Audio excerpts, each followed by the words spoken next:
Dalam 1 minggu terakhir ini, khususnya di DKI Jakarta, sedang gencar dibicarakan tentang PSBB. Tentunya juga masyarakat sudah mulai mencari tahu, atau bahkan memang sudah tahu, atau mungkin belum tahu sama sekali.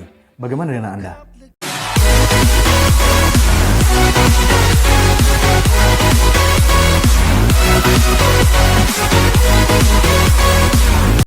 Halo sahabat Indah Channel, bersama saya Henry, dan pada kesempatan ini saya akan sharing kepada Anda apa itu PSBB. PSBB merupakan pembatasan sosial berskala besar. PSBB merupakan pembatasan sosial berskala besar. Sekali lagi, PSBB merupakan pembatasan sosial berskala besar. Ini dalam cakupan ditulis dalam Permenkes atau PMK nomor 9 tahun 2020.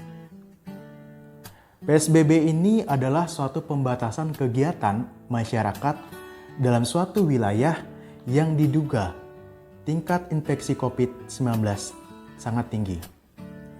Dan ini menjadi landasan mengapa PSBB itu diterapkan, khususnya di wilayah tertentu yang memang COVID-19 itu kasusnya sangat tinggi. Ya, pertanggal 9 bulan 4 tahun 2020, di Indonesia kasus konfirmasi atau kasus positif COVID-19 yaitu 3.293 kasus. Untuk kasus yang bisa sembuh yaitu sekitar 252 kasus, dan sayang untuk kasus yang meninggal atau kasus kematian yaitu 280. Secara pribadi saya prihatin atas bergugurnya pejuang COVID-19, pahlawan kemanusiaan, tenaga kesehatan, dokter, dan perawat yang harus gugur menjalankan tugasnya. Kurang lebih dari 20 orang dokter yang harus gugur. Kurang lebih dari 10 orang perawat yang harus gugur setelah melakukan tugas mereka berjuang melawan COVID-19.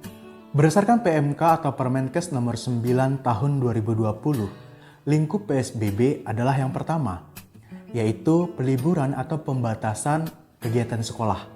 Saat ini, Dinas Pendidikan dan sebagainya di sekolah-sekolah sudah menerapkan untuk mahasiswa atau siswa didiknya belajar dari rumah. Bisa diberikan tugas di rumah dan mengerjakan tugas tersebut, dan setiap guru sudah mengetahui bagaimana tolak ukur kegiatan dari belajar di rumah tersebut. Begitu juga untuk kegiatan keagamaan.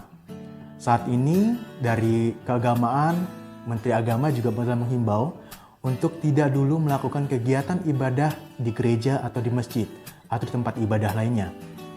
Di gereja juga termasuknya saat ini sudah menerapkan untuk ibadah live, baik itu di Instagram, YouTube, dan sebagainya. Dan kegiatan lainnya yang juga diawasi adalah untuk kegiatan sosial budaya termasuk musik, dan yang lebih simpel lagi adalah pemantauan terhadap orang yang berkerumun. Yang saya tahu jika lebih dari 5 orang itu juga akan ada sanksinya. Itu akan diawasi, akan diproses, akan ada tindak lanjut ketika seorang tetap memaksakan berkerumun lebih dari 5 orang. Dan juga diawasi dari PMK tersebut adalah pembatasan transportasi. Mungkin transportasi di sini saya tidak membahas secara spesifik. Yang saya tahu adalah baik itu jumlah angkutan, jam operasional, dan saat contohnya bus Transjakarta dan sebagainya itu dibatasi jumlah penumpangnya, kereta api, pesawat itu juga dibatasi. Itu akan ada sesi khusus mungkin untuk menjelaskan untuk transportasi. Tapi tidak perlu khawatir, karena masih ada layanan yang tetap beroperasi. Di antara yang pertama adalah supermarket atau pasar, yang memang menjual kebutuhan pokok dan pangan masyarakat. Yang kedua, yang tetap buka adalah apotek dan juga toko alat kesehatan. Kita tetap bisa menemukan toko apotek dan juga toko alat kesehatan. Bahkan hingga saat ini sangat gampang sebetulnya. Kita bisa order makanan, kebutuhan pangan, kebutuhan pokok melalui aplikasi. Kita bisa berkonsultasi, kita bisa memesan obat melalui aplikasi. Dan yang tetap beroperasi juga adalah untuk bahan bakar. SPBU, pom bensin juga tetap masih buka. Ya, lalu yang berikutnya tentunya fasilitas kesehatan tetap terbuka 24 jam untuk masyarakat. yang memerlukan pelayanan kesehatan. Dan juga tempat olahraga masih dibuka. Cuman memang masih ada pembatasan dari sisi jumlah, waktu kunjungan, dan prosedur masuk di tempat olahraga tersebut. Dan yang juga tetap beroperasi adalah transportasi umum. Cuman memang sesuai yang tadi saya sudah sampaikan, untuk jumlah jam operasionalnya akan diatur lebih lanjut, bahkan hingga di ojek online sekalipun. Maka dari itu tetap update, tetap kita dukung pemerintah untuk menerapkan, untuk merealisasikan, dan tujuannya adalah menekan, memutus mata rantai penyebaran COVID-19. Jadi sahabat Inet, kesimpulannya adalah bahwa sangat penting sekali masyarakat mendukung pemerintah untuk menerapkan atau mengaplikasikan dari PSBB tersebut. Gunanya untuk menekan penyebaran dari COVID-19. Itu yang dapat kami sampaikan. Kiranya semua ini bermanfaat buat teman-teman semuanya.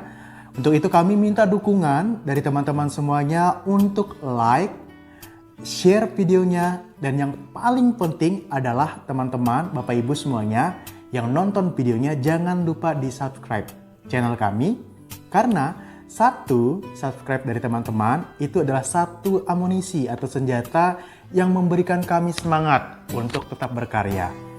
Channel ini akan berfokus di inspirasi dan edukasi kesehatan. Besar harapan kami semua yang menonton video ini mendukung kami. Seperti yang tadi saya sampaikan melalui like, share, subscribe, dan juga komen. Terima kasih.